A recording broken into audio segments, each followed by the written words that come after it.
थी, एक single column एक डबल कॉलम, याद आया? Yes sir. ये bank column of cash book की बात कर रहा है कि मेरे बैंक में किसी ने पेमेंट करी या मैंने बैंक में पैसा डिपॉजिट करा, XYZ कुछ भी हो सकता है, तो ये होता है bank column of cash book, bank column of cash book. और ये होता है पासबुक। अब किसी ने मेरे बैंक में पैसे डाल दिए, उसने मुझे बता दिया, तो मैंने कर लिया कि भाई मेरे बैंक में पैसे आ गए, मैंने इसमें प्लस कर दिया। हुआ ऐसा कि उसने चेक डाला है और चेक क्लियर होगा 3 दिन में, लेकिन पासबुक में तो पैसा नहीं आया, या आ गया जैसे उसने मेरे को बताया कि अब तुरंत पैसा आ गया बैंक में। बताओ बेटा, चेक से 3 दिन नो लगते हैं ना सर। पैसे आने में, 2 से 3। तो मेरे अकॉर्डिंग कैश बुक और पासबुक मैच होनी चाहिए, बट मैंने जब देखा इसमें 10,000 रुपए एक्स्ट्रा दिखा रहा है और इसमें 10,000 रुपए दिखाई नहीं रहा, तो ये जो मिसमैच हो गया, इसको मैच करने के लिए हम पढ़ते हैं reconciliation, bank statement, bank reconciliation statement, जो तुमने 11th क्लास में पढ़ा था। बट अब यहां पे हमें कैश और पासबुक को रिकंसाइल नहीं करना, हम पढ़ रहे हैं कॉस्ट अकाउंट। तो यहां पे बेटा हमें दो चीजों को रिकंसाइल करना है, प्रॉफिट देगा वो, तो हमें उस प्रॉफिट को रिकंसाइल करना है। एक होता है हमारे पास profit as per cost accountant, और एक होता है हमारे पास profit as per financial accountant. तो इन दोनों में मिसमैच होता है, इसको हम कैसे ठीक करें? बहुत ही इजी है, बड़ा ही इजी कॉन्सेप्ट है, बस ध्यान से समझ लेना। अब कुछ ऐसे खर्चे हैं जो हम यहां लेते थे, जैसे मैंने तुम्हें बताया, interest paid, rent paid, dividend नहीं, डिविडेंड तो हाँ, interest paid, rent paid, dividend paid, ये सारे फाइनेंशियल नेचर के खर्चे हैं ना बेटा, आया ना? Yes sir. क्या इसको हम कॉस्ट अकाउंट में लेते हैं? No sir. तो बेटा मुझे पता है कि जब मैंने ये वाले खर्चे यहां माइनस कर दिए और यहां मैंने माइनस करे नहीं, तो मिसमैच तो होगा ही होगा, होगा या नहीं होगा? होगा सर। बेटा बाकी बच्चों को समझ आ रहा है नहीं आ रहा? यस आ सर। रहा है सर। Yes sir. तो इस Yes, मिसमैच sir. को ठीक करने के लिए हमें पढ़ना है। अब करना क्या है, देखो मैं जिस तरीके से पढ़ाता हूं ध्यान से समझना, एक वर्किंग नोट समझा रहा हूं, इसी वर्किंग नोट में समझ आ जाएगा, नहीं आएगा तो पूछ लेना।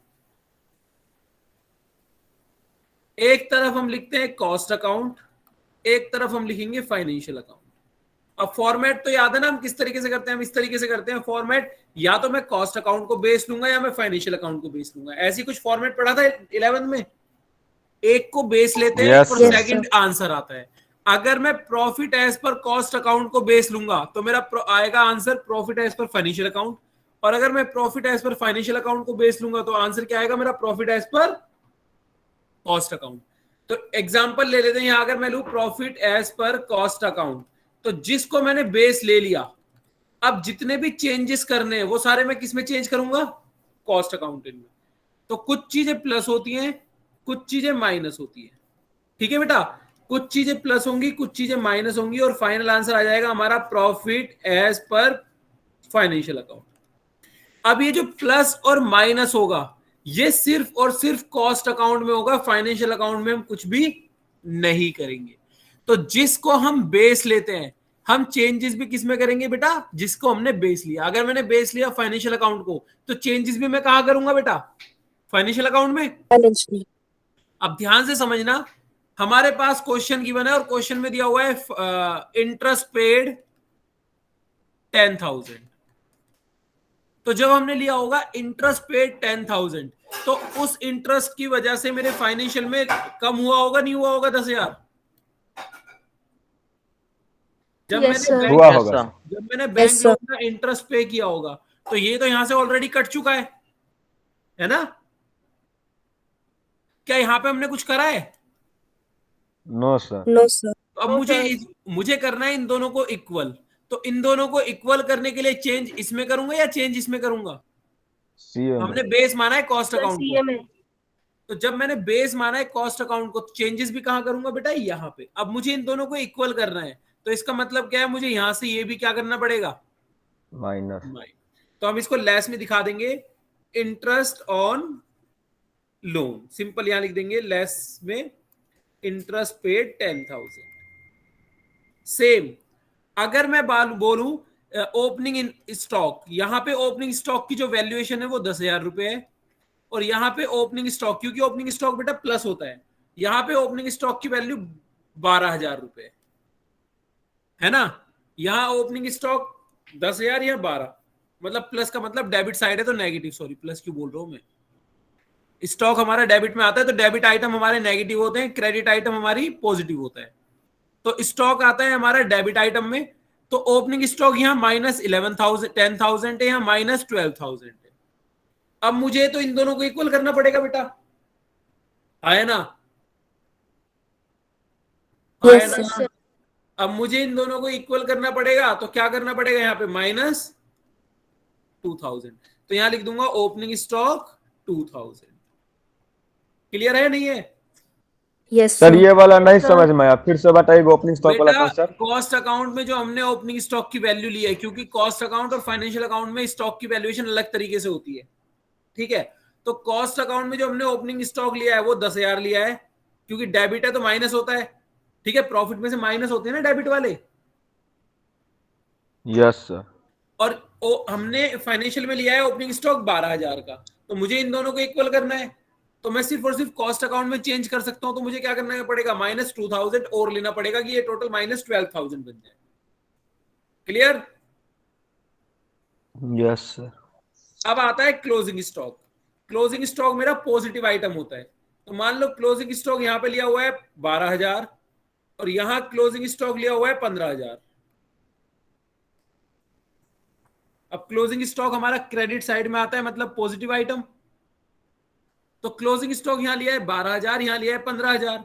अब मुझे तो इन दोनों को इक्वल करना पड़ेगा, मतलब मुझे यहां पे क्या करना पड़ेगा, +3,000, तो यहां लिख देंगे क्लोजिंग स्टॉक 3,000। बस यही कहानी हमें एंड तक दोहरानी है और आंसर हमारा क्लियर हो जाएगा। आराम से देखो, कोई डाउट है तो पूछो बेटा।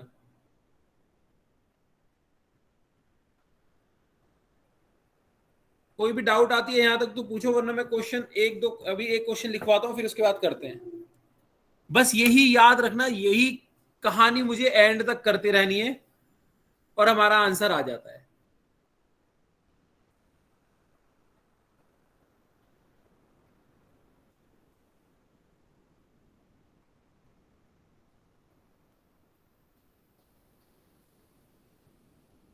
समझ आ गया बेटा सबको? Yes sir. देखो अब इसमें हमारे 2-3 तरीके के क्वेश्चंस आते हैं। पहला क्वेश्चन आएगा, वो तुमसे कॉस्ट अकाउंट भी बनवाएगा, वो तुमसे फाइनेंशियल अकाउंट का मतलब तुमसे कॉस्ट शीट भी बनवाएगा। ये वाला बहुत ही कम चांस होते हैं कि ऐसा पेपर में आए, कि वो तुमसे कॉस्ट शीट बनवाएगा, वो तुमसे P&L बनवाएगा और रिकंसिलेशन भी कराएगा, बहुत कम चांस होते हैं। पहला क्वेश्चन। दूसरा इस तरीके से आएगा, P&L दिया होगा, वो कहेगा भाई कॉस्ट शीट बनाओ और रिकंसिलेशन बनाओ, इसके आने के ज्यादा चांस होते हैं। तीसरा होता है, वो तुम्हें स्टेटमेंट देगा और पूछेगा ये प्लस होगा या माइनस होगा। इन 3 तरह के क्वेश्चंस आते हैं, ऐसे तुम्हारे 11th में आते थे, ठीक है। तो अभी जो मैं क्वेश्चन करा रहा हूं वो ये वाला करा रहा हूं, और क्वेश्चन कराने से पहले जरा ध्यान से सुन लो। एक्चुअली हमारी कॉस्ट अकाउंटिंग मीटिंग हुई थी डीयू की। तो बेटा अभी ना कोई एक कॉस्ट शीट का नया फॉर्मेट आया है, बट कुछ बुक्स उसको फॉलो कर रही हैं, कुछ बुक्स नहीं कर रही। तो अभी जो फॉर्मेट मैंने कराया है वो भी करोगे तो गलत नहीं है। और दूसरी बात, जो नया फॉर्मेट है मैं तुम्हें आज ग्रुप पे भेज दूंगा। नए फॉर्मेट में सिर्फ चीजें ऊपर नीचे हैं, बाकी कौन सी चीजें कहाँ आती है वो हम पढ़ चुके हैं। तो मैं न्यू फॉर्मेट भेज दूंगा। अभी किसी बुक में उसको मोस्टली किसी भी बुक ने उसको लेके नहीं आए डीयू में। तो डीयू में जो बुक्स चलती हैं उसमें वही फॉर्मेट है जो मैंने तुम लोगों को पढ़ाया है, ठीक है। फिर भी मैं नया भेज दूंगा, किसी को उसके अकॉर्डिंग भी अपना क्वेश्चन करने कर सकते हो, ठीक है बेटा। तो अब एक क्वेश्चन लिख लो, क्योंकि मेरी राइटिंग बहुत गंदी है, जो मैंने लिखा हुआ है तुम्हें समझ नहीं आएगा। तो क्वेश्चन लिख लो बेटा जल्दी से। हमें P&L अकाउंट दिया हुआ है,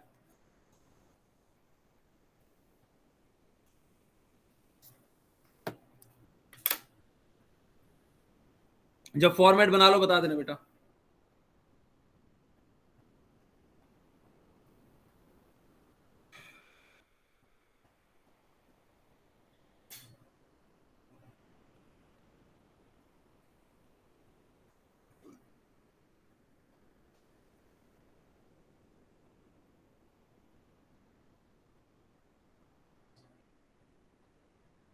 बोलूं आगे?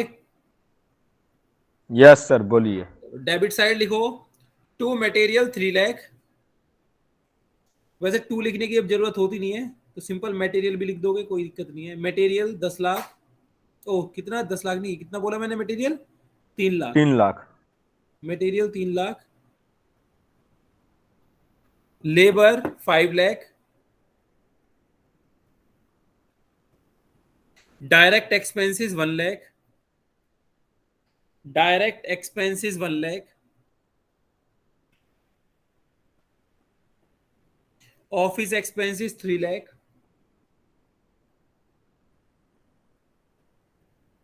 Selling expenses 7 lakh.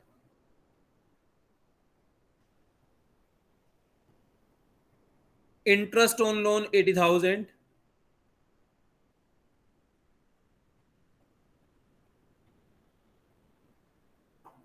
Goodwill return of, goodwill return of 20,000।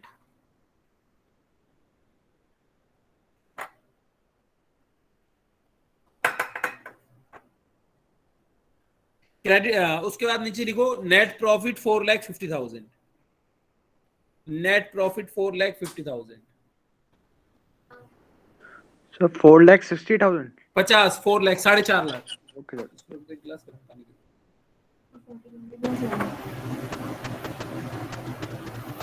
Credit side लिखो बेटा, सेल्स ब्रैकेट में लिखो 8,000 यूनिट्स।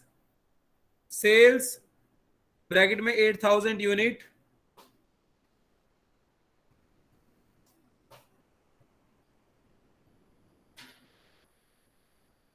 और लिख लो 25 लाख।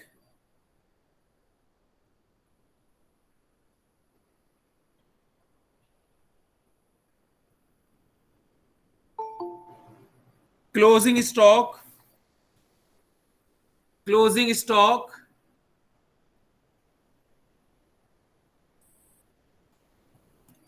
क्लोजिंग स्टॉक के नीचे लिखो बेटा फिनिश गुड्स, और यूनिट दी हुई है 2,000 यूनिट्स। अमाउंट दिया है 2 लाख रुपए। उसके बाद वर्क इन प्रोग्रेस में सीधा अमाउंट दिया है, विदाउट यूनिट नहीं दी, सीधा अमाउंट दिया है 2 लाख रुपए।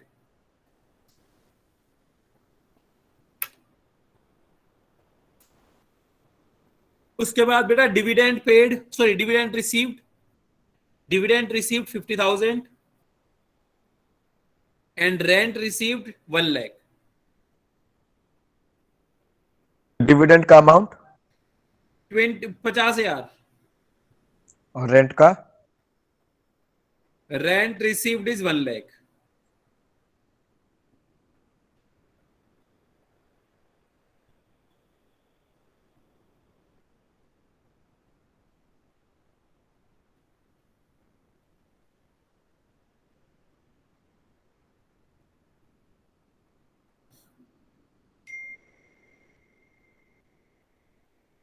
उसके नीचे लिखो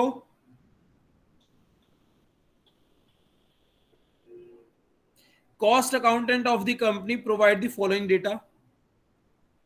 मतलब इसका पहले टोटल लिख लेना, पीएनएल का टोटल है 30,50,000।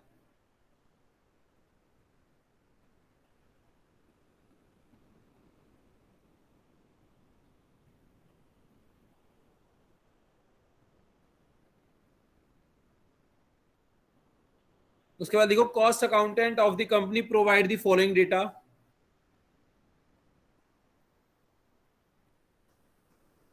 डायरेक्ट मटेरियल सिंपल लिखना है, डायरेक्ट मटेरियल 3,50,000। Direct material 3,50,000।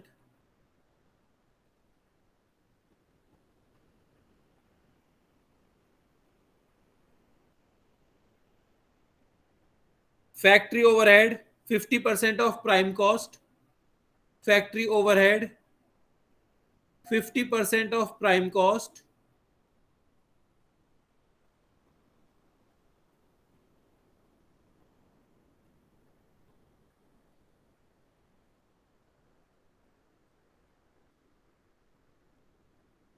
उसके बाद office and admin overhead ₹20 per unit. Office and admin head, office and admin overhead ₹20 per unit.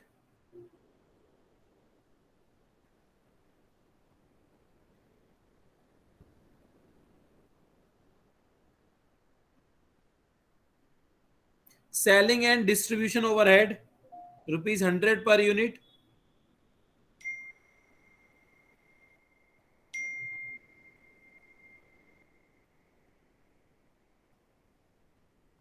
Prepare a cost कितना शीट. अमाउंट है?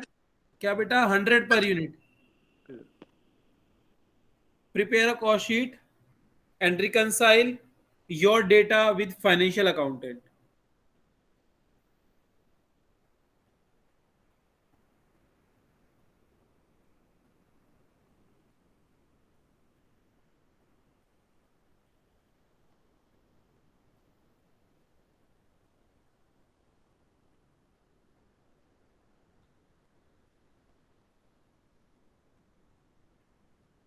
लिख लिया सबने क्वेश्चन? Yes sir. चलो एक नोट लिखो पहले नीचे. Note 1.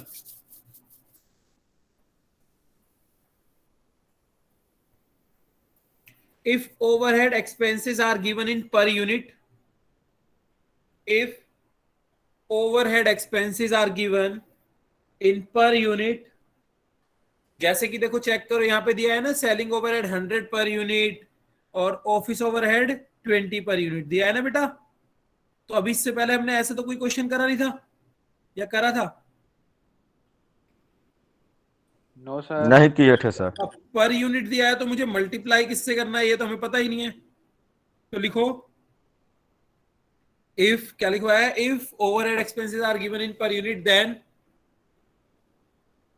Then factory comma office and administrative overhead will be multiplied by units produced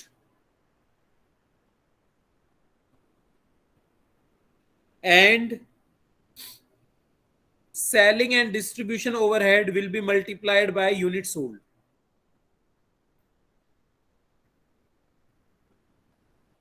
ठीक है बेटा?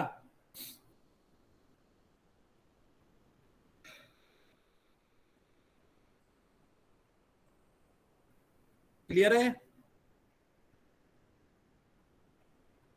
सर लिख रहे हैं, 1 मिनट रुक जाइए. लिख लो बेटा, आराम से लिख लो.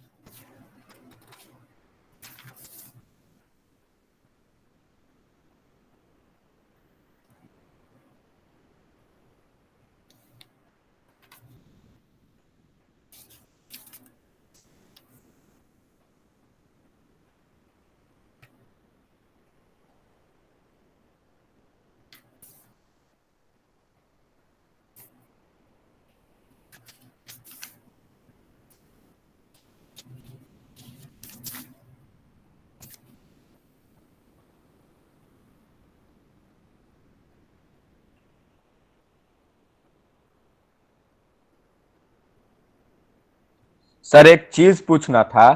बोलो बेटा. सर बैंक रिकॉन्सिलेशन स्टेटमेंट हम लोग बनाते थे क्योंकि सेम ट्रांजैक्शन हम भी अपने कैश बुक के बैंक कॉलम में रिकॉर्ड कर रहे हैं और बैंक भी पासबुक में यानी मेरे अकाउंट में रिकॉर्ड कर रहा है. तो वहां पे मैच करना चाहिए था, लेकिन किन्हीं कारणों की वजह से नहीं कर पाता है, तो उन कारणों का पता लगाने के लिए वो स्टेटमेंट बनाते हैं. लेकिन इस केस में कॉस्ट अकाउंटेंट जो मेंटेन कर रहा है कॉस्ट शीट और फाइनेंशियल अकाउंटेंट जो मेंटेन कर रहा है, वो तो मैच क्यों करना चाहिए? कॉस्ट अकाउंटेंट बेटा में वो कुछ चीज इंक्लूड मैनेजमेंट होता है, कुछ देखना बार नहीं चाह होता रहा है. है. मैनेजमेंट ये देखना चाह रहा है कि हमारी एडिशनल फाइनेंशियल नेचर के कितने खर्चे हो रहे हैं कि भाई ये मैच नहीं हो रहा. वो नॉर्मली हम यही चेक करते हैं कि कितना एक्स्ट्रा हमारा खर्चा हो रहा है कॉस्टिंग से. प्रोडक्ट बनाने के अलावा हमारा कितना एक्स्ट्रा खर्चा हो रहा है वो हमें पता चलता है इससे, रिकंसिलेशन से. डायरेक्ट दोनों का डिफरेंस ले ले. बेटा वो ले ले, पढ़ने के लिए बात करी गई है, वैसे तो कुछ रूल है नहीं, मतलब रोल है नहीं इसका. ठीक है, लेकिन सर दोनों, लेकिन ये रीजन तो नहीं ना है कि मतलब दोनों मैच करना चाहिए, नहीं कर रहे हैं. इसलिए भी पढ़ा जाता है बहुत सारी चीजें. मैं कॉस्ट शीट बनाऊंगा ना, इसलिए भी Yes, पढ़ा sir. जाता है कि जब हम कॉस्ट शीट बनाएंगे तो बहुत सारी चीजें हमारी अलग, खर्चे अलग रेट पे आएंगे, यहाँ पे अलग रेट पे आएंगे. तो वो अलग अलग अगर डिफरेंशिएट है, तो मैंने सिर्फ एक चीज का तुम्हें बता दिया, एक प्रोडक्ट का. कंपनी में कितने सारे प्रोडक्ट बनते हैं, तो सबका अगर वो बहुत इंडिविजुअली लेने लग जाएगा तो पता नहीं कितना टाइम लगेगा. तो वो सबका एक साथ कंबाइंड कर देता है, क्योंकि P&L तो हम एक एक प्रोडक्ट का नहीं बनाते ना बेटा. No sir. P&L तो पूरी कंपनी का एक साथ बनेगा, तो इसलिए वो रिकंसिलेशन बनाता है. ठीक है, अच्छा सर, इसमें हम सोचेंगे एक बार, फिर कुछ डाउट वगैरह पूछेंगे. ठीक है. चलो अब सबसे पहला काम है हमारा कॉस्ट शीट बनाने का।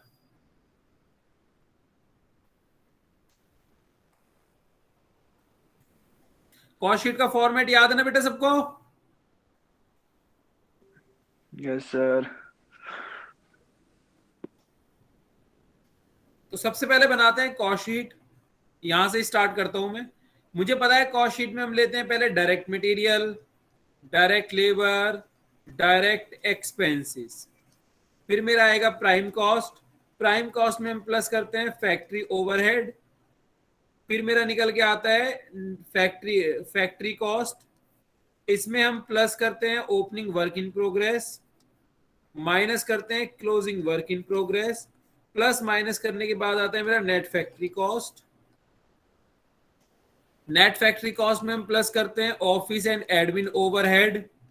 उसके बाद हमारा निकल के आता है कॉस्ट ऑफ प्रोडक्शन। फिर प्लस करते हैं फिनिश गुड्स का ओपनिंग, माइनस करते हैं क्लोजिंग फिनिश गुड्स, और फिर निकल के आता है हमारा सीओजीएस। इसमें प्लस करेंगे हमारा सेलिंग एंड डिस्ट्रीब्यूशन ओवरहेड, और निकल के आएगा कॉस्ट ऑफ सेल्स। फिर हम यहाँ प्लस कर देंगे प्रॉफिट, तो ये आएगा हमारा सेल। क्लियर है बेटा? क्लियर है? तो अब ध्यान से समझना, जो जो खर्चे कॉस्ट अकाउंटेंट ने बताया कि भाई हमारे इतने अलग हुए हैं, ठीक है, वो हम अकॉर्डिंग टू कॉस्ट अकाउंटेंट लेंगे।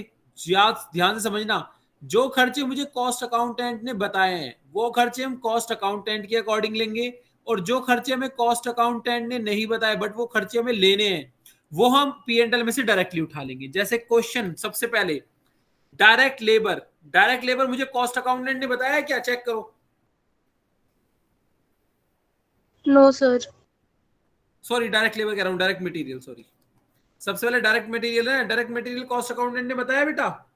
Yes sir. कितना बताया है? 50,000. तो देखो गलती हो गई। वहां पे हमने डायरेक्ट मटेरियल कितना लिया था P&L में? 3 लाख। यहाँ 3,50,000। तो पहली गलती तो यही हो गई रिकॉर्डिंग में। आगे देखते हैं, क्या कॉस्ट अकाउंटेंट ने डायरेक्ट लेबर बताया बेटा? No, sir. No sir. तो ये वही वाला ले लेंगे जो P&L में है, क्योंकि इतना ही डायरेक्ट लेबर हुआ होगा। तो डायरेक्ट लेबर इज 50,000, 5 लाख। क्या कॉस्ट अकाउंटेंट ने डायरेक्ट एक्सपेंसेस बताया है?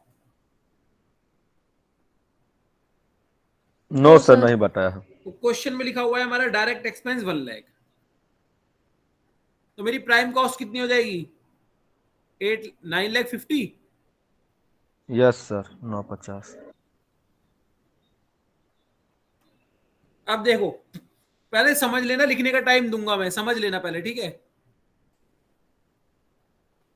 अब देखो क्या बोल रहा है नीचे की, जो फैक्ट्री ओवरहेड है वो 50% ऑफ प्राइम कॉस्ट है।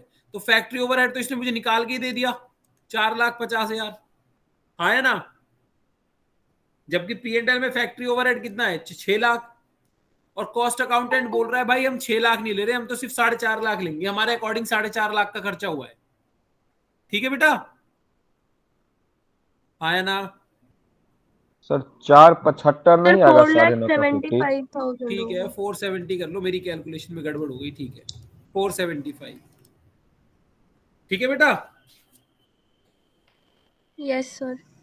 तो ये अगर मैं इसको प्लस कर दूंगा तो ये कितना आएगा? 1425। Yes sir. यहां यस तक sir. Clear? Yes sir. Check करना ओपनिंग वर्क इन प्रोग्रेस दिया है क्या?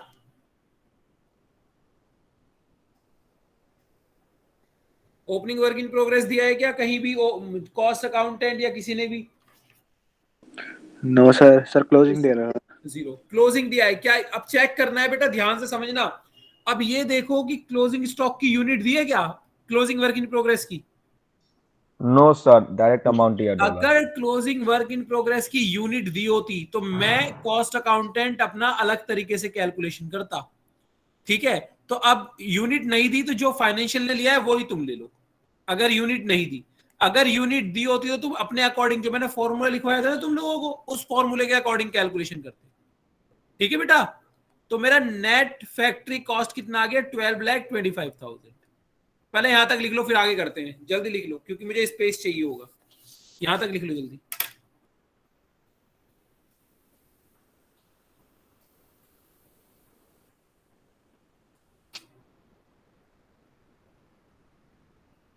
जब लिख लो सब बता देना।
सर लिख लिया।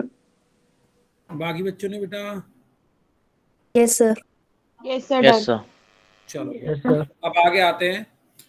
अब हमारा नेट फैक्ट्री कॉस्ट कितना आ गया बेटा? 1225। यहां तक क्लियर है सबको? Yes sir. अब ऑफिस एंड एडमिन देखो बेटा, मेरे पास कितना है office and admin? According to cost accountant check करो, नहीं दिया तो फिर पीएनएल वाला ले लेंगे। 20% पर यूनिट। 20% नहीं, ₹20 per unit. Yes sir, sorry. तो ये कह रहा है कि भाई जो मेरा ऑफिस वाला खर्चा है ना वो ₹20 पर यूनिट है। तो मैंने तो बताया अगर office and admin per unit दिया है तो मुझे उसके लिए यूनिट्स प्रोड्यूस निकालना पड़ेगा। Unit produced is equal to per unit. तो क्वेश्चन में यूनिट प्रोड्यूस निकालने का मैंने तुम्हें बताया था formula, unit sold is equal to opening finish goods plus unit produce minus closing finish goods. तो ये तो चेक करो, मुझे दिया हुआ है कि यूनिट सोल्ड, चेक करो जल्दी।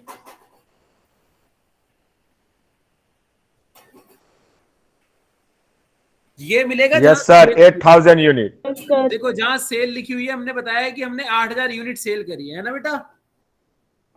Yes sir. Opening finish goods given है क्या? दी है तो ले लेंगे, नहीं दी तो जीरो ले लेंगे। चेक करो ओपनिंग फिनिश गुड्स दिया है क्या? No sir. No sir. तो हम इसको क्या ले लेंगे? जीरो। Yes sir. क्या यूनिट प्रोड्यूस मुझे निकालना है, तो क्या क्लोजिंग फिनिश गुड्स दिया है? चेक करो। 2000। सबने देख लिया बेटा 2000 दिया हुआ है। Yes sir. P and L में दिया होगा 2000। तो मुझे पता चल गया कि जो यूनिट प्रोड्यूस्ड है वो कितनी हो गई? 10,000। तो मेरा ऑफिस एंड एडमिन ओवरहेड हो जाएगा 10,000 यूनिट इंटू ₹20। तो कितना हो गया? 2 लाख रुपए। समझ आया बेटा कैसे निकाला मैंने? समझ आया? Yes sir. Yes sir. अभी पहले समझते रहना, जब मैं लिखने का टाइम दूं तब लिखना। अब आगे देखते हैं। अब चेक करते हैं क्या क्वेश्चन में मुझे फिनिश गुड्स का ओपनिंग बैलेंस दिया है? चेक करो पीएनएल कहीं भी दिया हो, नहीं दिया ना? क्या क्लोजिंग स्टॉक, आप ध्यान से समझना, क्लोजिंग फिनिश गुड्स दिया है मुझे क्वेश्चन में? बिल्कुल दिया है। कह रहा है Yes, पीएनएल के अकॉर्डिंग, कह रहा है 2000 यूनिट थी और 2000 यूनिट में पीएनएल के अकॉर्डिंग 2 लाख रुपए निकले हैं। बट ये तो अकॉर्डिंग टू पीएनएल है ना, हमें तो अपना कॉस्ट अकाउंटिंग का फॉर्मूला लगाना है। और कॉस्ट अकाउंटिंग का फॉर्मूला मैंने तुम्हें क्या बताया क्लोजिंग स्टॉक निकालने के लिए? Total cost of production divide by unit produced into closing finish goods. तो टोटल कॉस्ट ऑफ प्रोडक्शन हमारे पास कितना है? 1425। यूनिट प्रोड्यूस कितना निकाला? 10,000 इनटू क्लोजिंग स्टॉक कितना है? 2,000। आया ना बेटा? तो ये मेरा आ जाएगा 0000582, 2,85,000। आराम से देखो यहां तक और लिखो, कोई डाउट है तो पूछो। पहले यहां तक लिख लो, आराम से समझो, कोई डाउट है तो पूछो। अपने समझने के लिए लिख देना यहाँ पे वर्किंग नोट।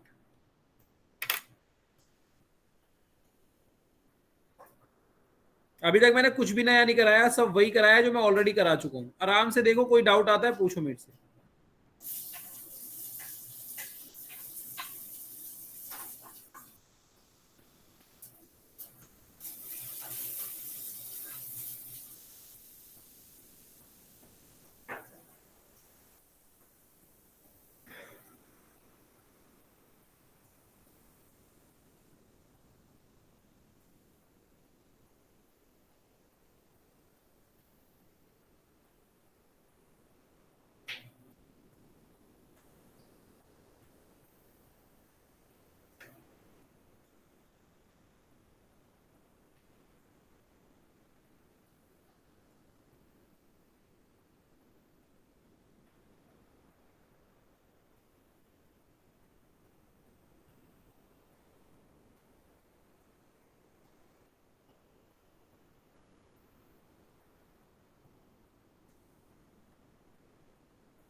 करे बेटा आगे।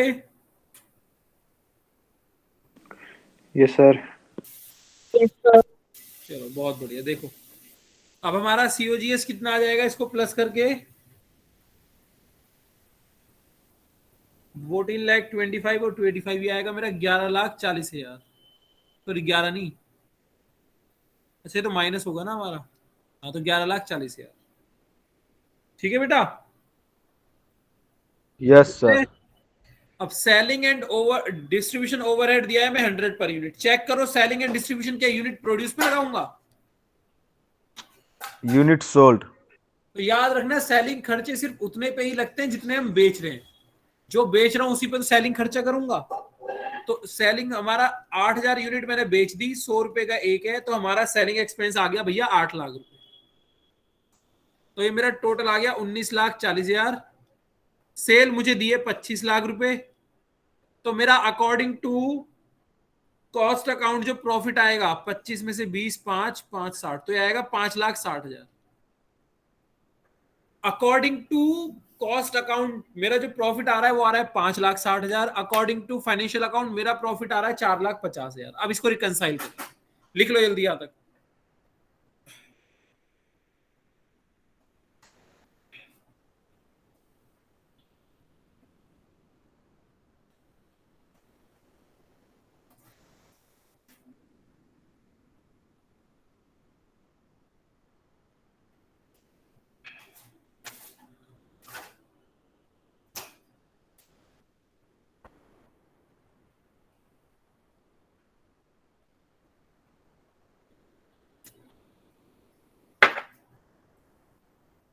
कॉस्ट शीट सबको समझ आ गई ना बेटा?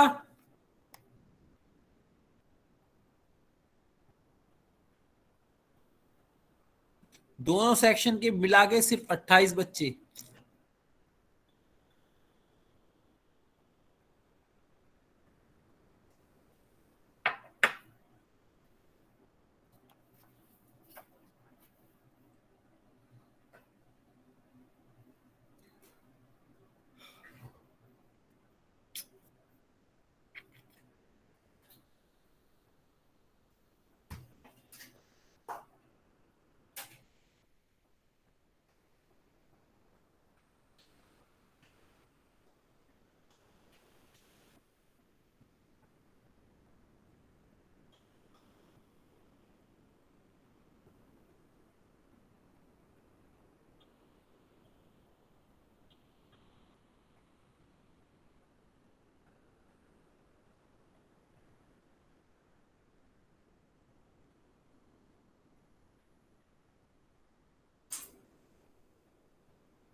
करे बेटा, हो गया?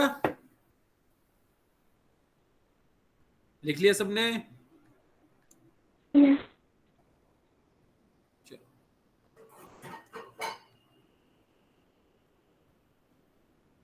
यहां मैं करूंगा वर्किंग नोट।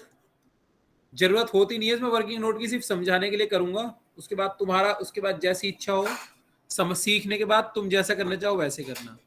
यहां हम लिख देते हैं फाइनेंशियल अकाउंट, यहां हम लिख देते हैं कॉस्ट अकाउंट, यहां हम लिखेंगे reconciliation statement.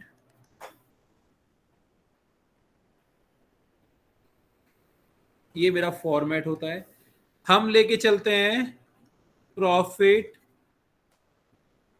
As per cost accountant. कितना प्रॉफिट था बेटा हमारा? 5,60,000। इसमें कुछ चीजें प्लस होंगी, कुछ चीजें sir. माइनस होंगी, और इसको प्लस करके माइनस करके मेरे पास आना चाहिए प्रॉफिट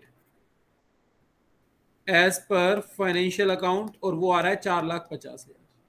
तो कैलकुलेशन करके मेरे पास 4,50,000 ही आना चाहिए, वरना मतलब मैंने गड़बड़ करी है कहीं ना कहीं। तो जल्दी फॉर्मेट बना लो, फिर सिखाता हूं।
चलो स्टार्ट करते हैं करना।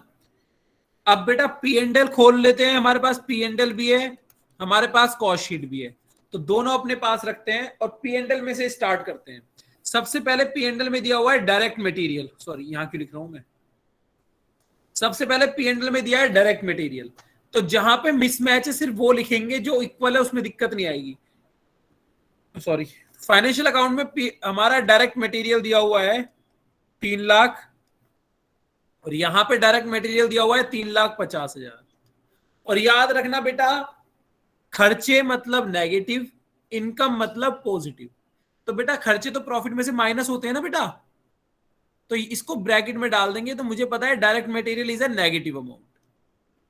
तो अब ध्यान से देखना एक बार, फाइनेंशियल अकाउंट में मेरा 3 लाख का खर्चा हुआ है, वहीं अगर मैं बात करूं कॉस्ट अकाउंट में हुआ है मेरा 3,50,000 का। हमने कॉस्ट अकाउंट को बेस माना हुआ है, तो अब ये बताओ प्लस होगा या माइनस होगा, इन दोनों को मुझे इक्वल करना है, तो चेंजेस मुझे सारे यहां पे करने हैं। तो मुझे 3 लाख बनाना है इस 3,50,000 को, तो नेगेटिव अमाउंट को अगर मुझे कम करना है तो मुझे क्या करना पड़ता है, प्लस प्लस 50,000। तो यहां लिख देंगे डायरेक्ट मटेरियल 50,000। आराम से देखो, किसी को डाउट है तो पूछो मेरे से, क्या करा है मैंने। फाइनेंशियल अकाउंट में जो मैंने खर्चा किया है 3 लाख का है, कॉस्ट अकाउंट में खर्चा करा है मैंने 3,50,000 का, और हम बेस लेके चल रहे हैं कॉस्ट अकाउंट को। तो जब कॉस्ट अकाउंट को बेस लेके चल रहा हूं तो चेंजेस सारे इसी में करूंगा। मुझे इन दोनों को इक्वल बनाना है, तो इक्वल बनाने के लिए मुझे इसमें क्या करना पड़ेगा, 50,000 प्लस करना पड़ेगा। समझ आया बेटा सबको? Yes, sir. क्लियर है? अगला खर्चा है हमारा डायरेक्ट लेबर। चेक करो क्या डायरेक्ट लेबर में भी कोई डिफरेंस आया है? पी एंड एल और कॉस्ट शीट दोनों देखो, क्या डायरेक्ट लेबर में भी कोई खर्चा अलग आया है? No sir. तो कुछ करने No, की sir. जरूरत है क्या? No sir. अगला डायरेक्ट एक्सपेंस, Same है sir. तो कुछ भी नहीं करना। उसके बाद आता है हमारा फैक्ट्री ओवरहेड। जल्दी चेक करो, फाइनेंशियल में फैक्ट्री ओवरहेड था 6 लाख रुपए, और कॉस्ट अकाउंट में फैक्ट्री ओवरहेड था 475, है ना? चेक करो, यही है क्या, मैंने गलत लिखा है?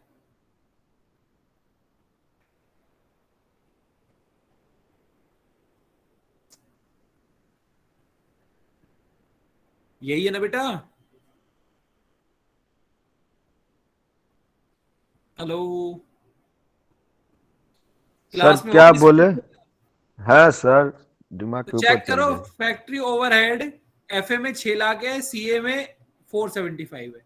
अब मुझे इसको इक्वल करना है, यहाँ 6 लाख का खर्चा हुआ है, यहाँ 475 का, तो मुझे तो खर्चा बढ़ाना पड़ेगा, और खर्चा बढ़ाने के लिए मुझे नेगेटिव करना पड़ेगा 1,25,000।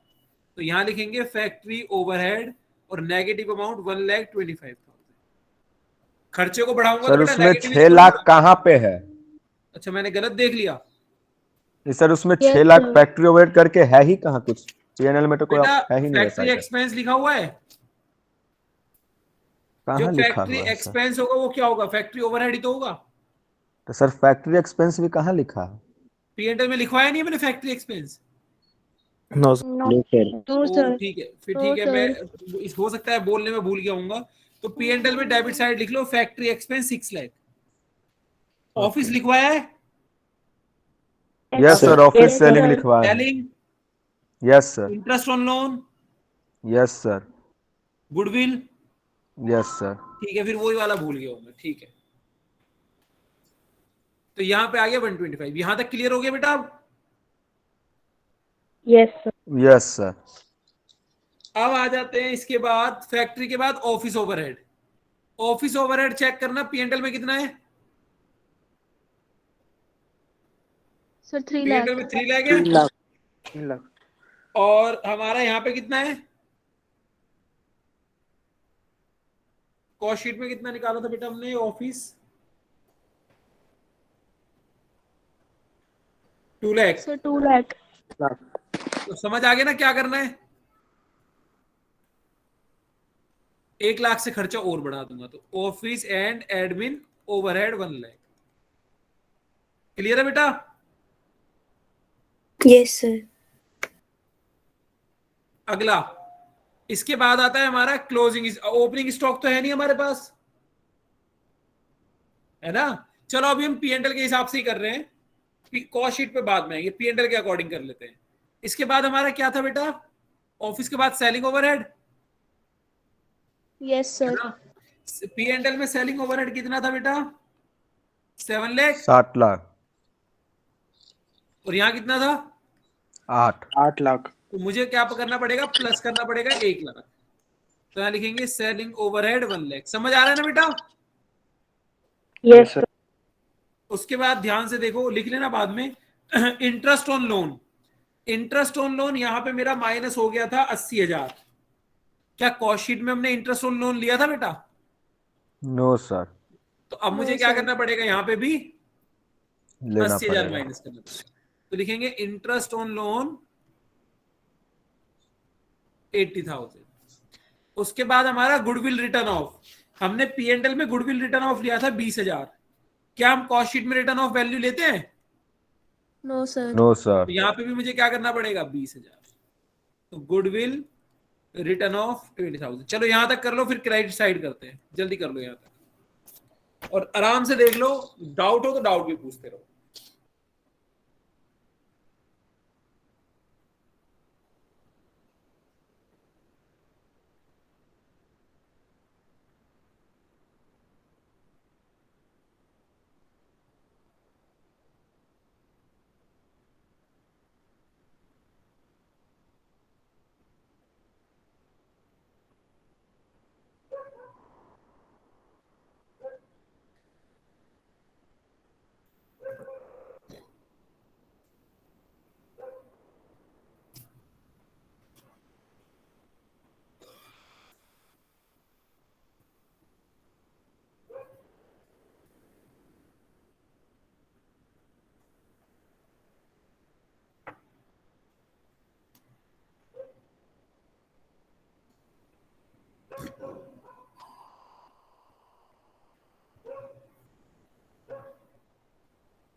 जब लिख लो बेटा बता देना।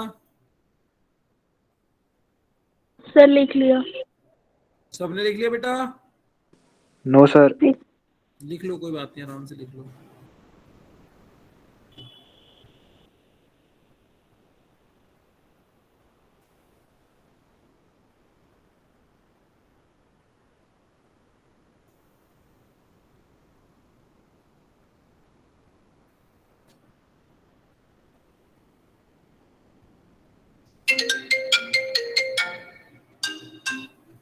हेलो,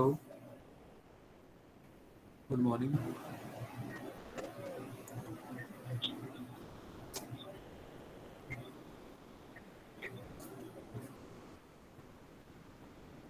अभी फर्स्ट ईयर में लिया है? अब बेटा इसके लिए तो आपको पूनम मैम से बात करनी पड़ेगी। ग्रुप पे देखो बेटा, जो तुम्हारा वो बीकॉम वाला ग्रुप है ना, उस पे नंबर होगा पूनम मैम का, जो जो जो बच्चों को वो टाइम टेबल वगैरह शेयर किया था जिन्होंने, ठीक है? पूनम गुप्ता करके नाम है।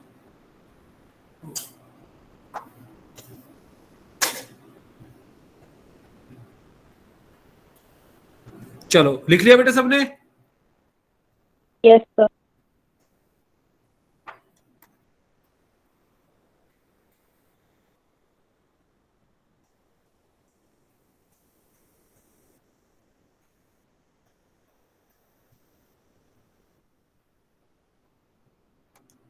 अब आ जाओ क्रेडिट साइड पे। क्या सेल में डिफरेंस आएगा कभी? सेल में तो कभी नहीं आ सकता डिफरेंस। जितना कॉस्ट अकाउंट वाला बेचेगा उतना ही फाइनेंशियल का बेचेगा, तो सेल का नहीं लिखेंगे। सेल के नीचे आ जाओ बेटा क्लोजिंग स्टॉक। अब याद रखना क्रेडिट साइड मतलब पॉजिटिव आइटम। तो क्लोजिंग स्टॉक का इसमें पॉजिटिव आइटम था 2 लाख रुपए, और हमने कैश कॉस्ट अकाउंट के लिए निकाला तो निकला 2,85,000, है ना बेटा? आया ना? Yes, sir. तो अब मुझे क्या करना पड़ेगा, इनको इक्वल करना पड़ेगा। तो यहां से क्या करना पड़ेगा, 85 को माइनस करना पड़ेगा। तो यहां लिखेंगे closing stock of finished goods 85,000। आगे आ जाओ। क्या वर्क इन प्रोग्रेस में डिफरेंस आया था? वर्क इन प्रोग्रेस में डिफरेंस नो आया सर, था? सेम लिए थे। बहुत बढ़िया। उसके बाद डिविडेंड रिसीव्ड, यहाँ पे 50,000 था, यहाँ पे 0 था, तो यहाँ पे भी 50 प्लस कर देंगे। Same to same rent received, यहाँ 1 लाख था, यहाँ पे भी 1 लाख कर देंगे। तो यहां लिख देंगे डिविडेंड रिसीव्ड, यहां लिख देंगे रेंट रिसीव्ड 50,000 और 1 लाख। चेक करो कोई खर्चा कोई इनकम ऐसा बच तो नहीं गया जो हमने नहीं लिया हो।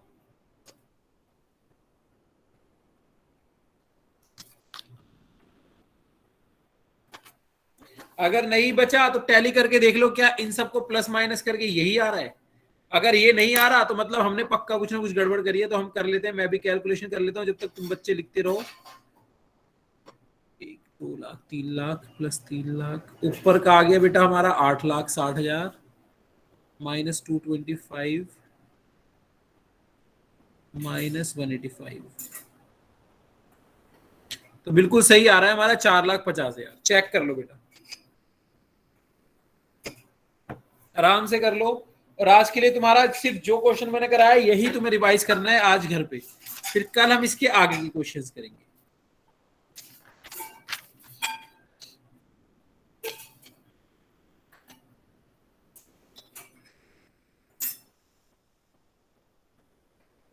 एक क्वेश्चन नंबर 5 लिख लो होमवर्क के लिए। क्वेश्चन नंबर जो मैंने तुम्हें पीडीएफ भेजा है ना बेटा, यस सर। उसका क्वेश्चन नंबर 5 लिख लो।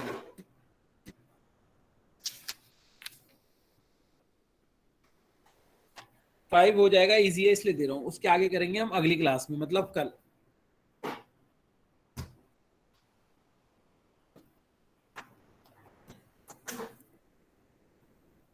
हो सकता है मुझे कल अर्जेंट कहीं जाना पड़ेगा, मैं बता दूंगा।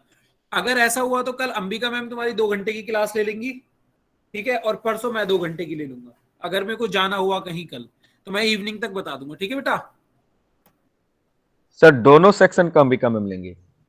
दोनों को, ओह सॉरी, दोनों को पढ़ाती है ना अंबिका मैम? नो सर, सिर्फ आप पढ़ाते हैं हम लोग को।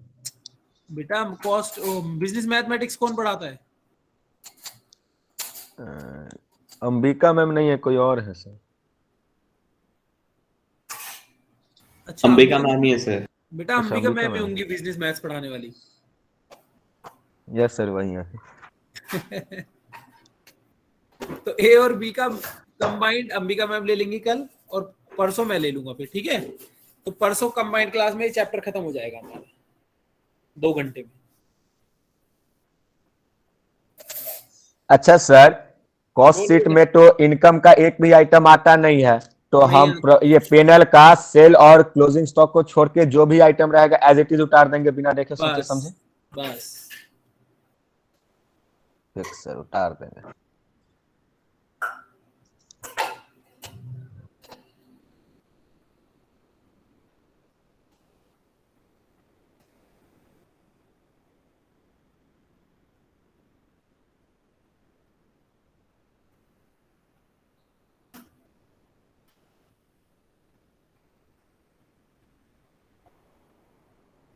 लिख लिया बेटा सबने?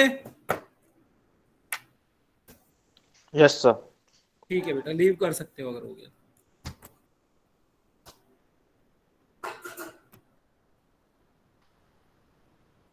Thank you sir. ओके।